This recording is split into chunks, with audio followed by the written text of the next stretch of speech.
Yahong giubanan kanunay kay di ko gusto maadto mo albularyo because albularyo are priests of demons. Sa ngalan ng Ginoong Kristo. Andog barog ug lakaw. Thank you, Lord. Thank you, Lord. Sige lakaw. Nagkapaukyab karon sa social media mga igsoon kining usa ka batan-on nga albularyo sa Mindanao nga matud pa daghang gitambalan og naayo ug makita nga daghan pagayod ang wa masayod sa dautan nga epekto niini tungod sa kakuwang sa kaybaw sa kadaghanan. Nga kung atong tan-awon sa Biblia mga igsoon sa Oseas 4:6 nagingon nagun-ob ang akong katawhan tungod sa kakuwang sa kaybaw ug kining pagduol ngadto sa mga albularyo nagpakita kini sa kakuwang sa kaybaw sa pipila nga katawhan. Ug ang pagtim-aw nining batanong albularyo mga igsoon nakahatag kinig nagkalahi-lahi nga komentaryo labi na gayud may pabor ug may misupak usab labi na sa mga katawhan nga nakasabot sa katikisem ni Father Darwin. Ug may pipila pa nga nag-comment og negatibo sa pamahayag sa mong pare nga ang mga albularyo pare sa demonyo. Ug may nagsulti pa sa comment section nga matud pa bahalag sa demonyo basta maulian lang ang pasyente kay inig kahuman musangpit man sa Ginoo. Father Darwin, nganong ang batang healer man ang gipangita sa mga tao. Last day, mga kapatid, may from Surigao na yung lolo niya ay albularyo na walang findings yung sakit niya. So lumapit na dito sa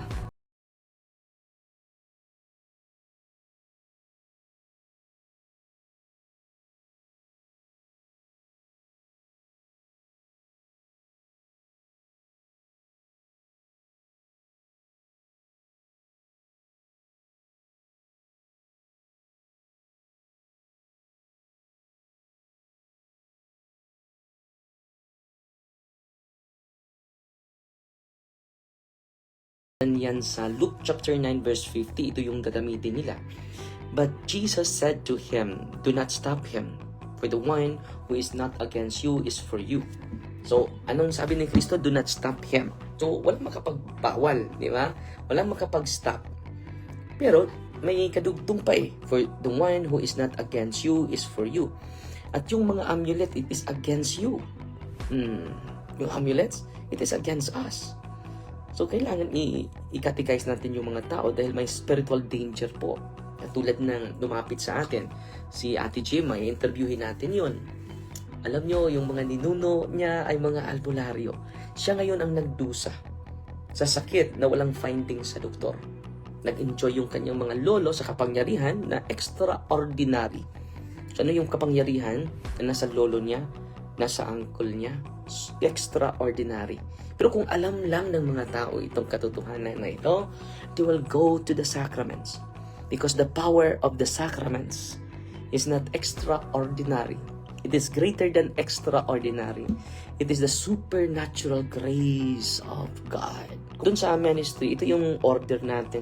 Buong umaga po katikisan. Kailangan malalaman, ma-instill ng mga tao yung katotohanan ng ating pananampalataya. Yung dalisay na turo ng ating simbahan. I-instill talaga natin yan. Dalawa yan yung dala ni Kristo sa mundo para sa atin. Grace and truth. John chapter 1 verse 17. Dalawa lang. So truth. At saan yung katotohanan na iwan niya? Sa Iglesia. The church is the pillar and the foundation of truth. Anong simbahan? The church is the pillar and foundation of truth. No? Pasensya na po kayo, maraming nagalit sa akin ng mga albularyo, faith healer. Hindi naman ako nagagalit sa mga albularyo. Hindi din ako nagagalit sa mga lumapit sa albularyo. Ang kaaway ko hindi yung mga albularyo, dahil mga inosente po sila. Hindi din yung mga lumapit sa mga albularyo, mga inosente din sila. Ang kaaway ko yung mga abiyan ng mga albularyo. Di ba? Kung pupunta ka sa mga albularyo, ito yung gawin mo. Isuot mo itong amulet, yung habak. Protection against sa mga taong masama. Against sa mga manlulumay, against sa mga mangkukulam. Protection against sa wakwak. Ganun. So may isusuot ka. Yun po yung amulets. Yun po ay hindi galing sa Diyos. At yung amulet, it is against the teachings of the church. Yung mga albularyo, mga astrology, ay inline po yan sa divination. Dahil yung mga kaaway natin, it will appear to us as divine. Anong sabi ng simbahan? All forms of divination are to be rejected. Malinaw na malinaw yan, ha? All forms of divination are to be hindi sinabi niya some forms of divination. Kung ang lingwahe ng simbahan ang ating pakikinggan, sabi niya all forms. Hindi niya sinabi some forms. Recourse to Satan or demons. Father, pangalan naman ni Kristo ang binabanggit namin. Pangalan naman ng mahal na Birhen ang dinidevote namin. Okay, kailan nag-recourse ni Satan? Dito po, conjuring up the dead or other practices falsely supposed to unveil the future. Panghuhula, di ba? Yan po, it is a recourse to Satan. Sino nagsabi nito? Hindi po si Father Darwin, ha? Mismo ang official teachings ng simbahan po. Hindi po ito akin, ha? Baka sasabihin nyo, personal opinion yan. So, ito po ay hindi personal opinion. It is the official teachings of the church. Higit pa ito sa obispo, higit pa ito sa kahit kanino, kahit pari. Linaw, ha? Patuloy. Kailan ba ito mag-recourse ng Satan? Conjuring up the dead, yung mga espiritista, unveiling the future, consulting horoscopes. Recourse to Satan yun, ha? Ano pa? Astrology. Hindi ako nagsasabi niyan, ha? Ito po ang aral ng simbahan. Ano pa? Palm reading. Linaw na malinaw yan, ha? Hindi ako nagsasabi niyan, ang simbahan. Interpretation of omens and lots.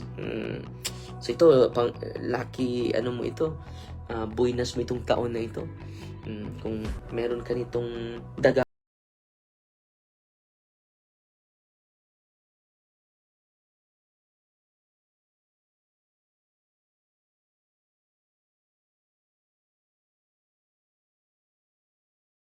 bang kaluluwa, papasukan ng mga anghel, papasukan ng mga santo, papasukan ng Diyos Ama, Anak, Espiritu Santo. Ganun.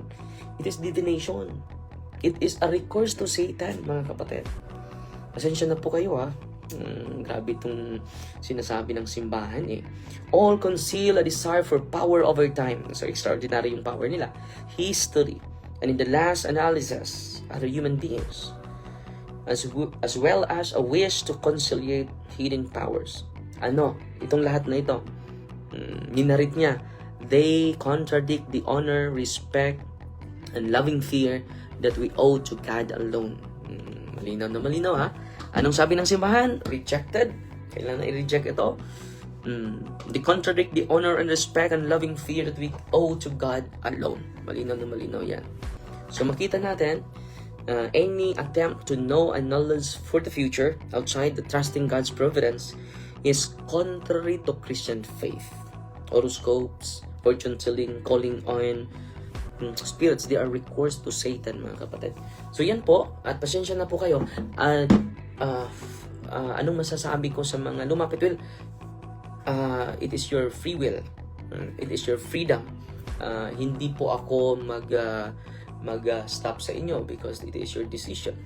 Pero kung meron ng resulta niyan because of wrong decision, there is a result in it, welcome naman kayo dito sa office natin. Nandito lang ako, handang-handang tutulong sa inyo kapag iharas na kayo. Katulad ng mga pasyente natin, galing po sila lahat sa mga albularyo.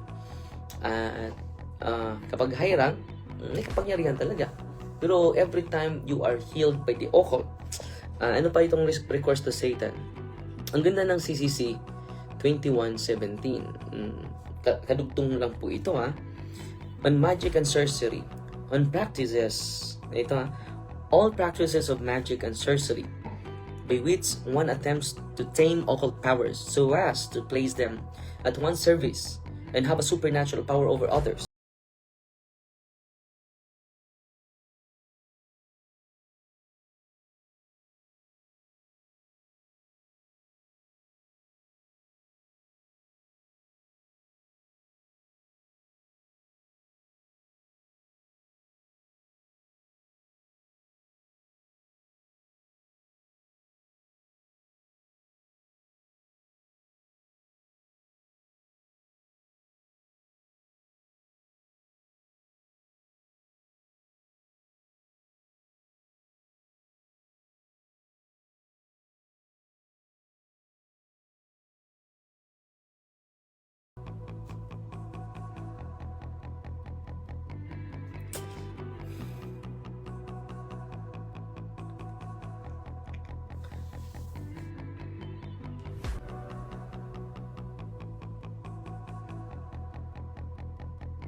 So even if this were for the sake of restoring health, are gravely contrary to the virtue of religion. So, pinaalam ko lang sa inyo, hindi ko ini-impose. At maghihintay naman ako sa inyo, nandito lang ako kapag maka-feel na kayo ng harassment. Nandito lang po yung St. Michael Exorcism Center sa sa Lila, Bohol, at sa mga marami na pong mga exorcist sa buong Pilipinas po. Yan po ang good news ko sa inyo. So yan lang po na maraming naghahanap sa akin dahil kailangan talaga natin i-catechize yung mga tao. Hindi po tayo naghahanap ng away, nagsasalita lang tayo sa katotohanan. Alam nyo, yung extraordinary power ng isang tao, kapag hindi galing sa Diyos, may singil yan, may bayad yan. No? So, may tanong kanina, no? Pero sasagutin ko yan mamaya about sa pari, no? So, mag-ano muna tayo ng document para yung document natin ay may, yung sagot natin ay may mabigat. May supporting document tayo galing sa simbahan. Mas mabuti na galing sa simbahan yung sagot natin, hindi yung personal natin na opinion lang. Okay? At sa mga lumapit sa mga albularyo, nandito naman tayo, no? Lalo-lalo yun yung palaharas, no? Ay welcome na welcome sa ministry natin. Okay? So yan lang po konting sagot natin. At meron tayong komentaryuhan sa isang babae na from Bukidnon yun, na may lumabas sa kanyang likod na mga balahibo ng manok.